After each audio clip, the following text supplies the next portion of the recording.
కోమరెడ్డి రాయగడ దద్దమ్మ ఎమ్మెల్యే ఇవన్నీ విషయాలు మాడితే అక్రమ కేంద్రుడు తప్ప ఇంత పెద్ద ఎత్తున ఇంత దుర్మార్గంగా అన్యాయం జరుగుతుంటే గత వారం కింద నేను మాట్లాడినా, నాకు తెలిసి 4వ తారీఖు రోజు మాట్లాడినా.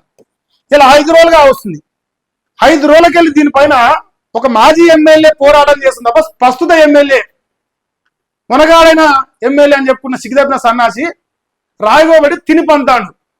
వాళ్ళ అన్నదమ్ములు తిని పంతారు. పోనీ ఈ ప్రాజెక్టు ఉన్నది మునుగోడ్ల కాబట్టి మిగతా వాళ్ళందరూ పట్టించుకోకపోయినా ఈ సన్నాసి పట్టించుకోవాలి కదా. ఆయన ఏమో మహబూబ్నగర్ ఇస్తాడ, ఈ సన్నాసి ఏమో మంత్రి పదవి కోసం పోరాటం చేస్తాడ.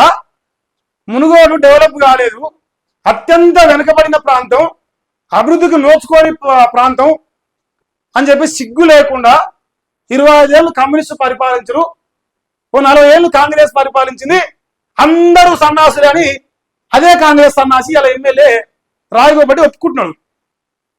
అంటే మునుగోడు ఏర్పడ్డప్పటి నుంచి కూడా మేమే రాజ్యం వెళ్ళాం. ఆనాడు కమ్యూనిస్టులు కావచ్చు, ఎర్రన్నలు, ఈనాడు 3 రంగులను కావచ్చు, ఎవడొచ్చినా ఏ అభివృద్ధి చేయలేదు. మధ్యలో 4 ఏళ్ళు 5 ఏళ్ళు టీఆర్ఎస్ వాడు వస్తే వాడు చేసిన అభివృద్ధిని కూడా దాన్ని కంటిన్యూ చేయలేక సన్నాసు లెక్క మూసుకొని పంతురని నిజం ఒప్పుకుంటారు వాళ్ళు. ఈ సన్నాసు 75 ఏళ్ళు కాంగ్రెస్ వాళ్ళు ఎర్రన్నలు కలిసి పరిపాలించి ఏం బీకింది లేదు. నడవంతనం 5 ఏళ్ళు వస్తే 2 ప్రాజెక్టులు ఇస్తే వీళ్ళు దానిపైన ఇన్ని కుట్రలు జరుగుతుంటే ఈ సన్నాసి ఒక్క క్షణం కూడా ఇంతవరకు మాట్లాడుతుంది. హక్కసు ఈగో మహేష్ గారు మాట్లాడినాక నేను ఎట్లా మాట్లాడలే, వానికి క్రెడిట్ వస్తుందేమో, వానికి పేరు వస్తుందేమో, నేనెందుకు మాట్లాడలే. అభివృద్ధి నోచుకోవాలంటే పరిపాలించింది మీరే కదా.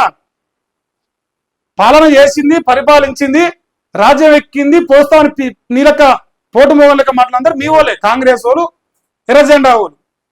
ఇవాళ గాలి తెచ్చిరు లేక లేక ఒక 2 ప్రాజెక్టులు వస్తే దాంట్లో నీళ్ళు నింపురు అంటే వాడు మహబూబ్నగర్ దోసుకపోతుంటే ఈ సన్నాసులు నాకు మంత్రి పదవి ఇత్తవా తత్తవా, ఇత్తవా తత్తవా, ఇత్తవా తత్తవా, ఇదే పని.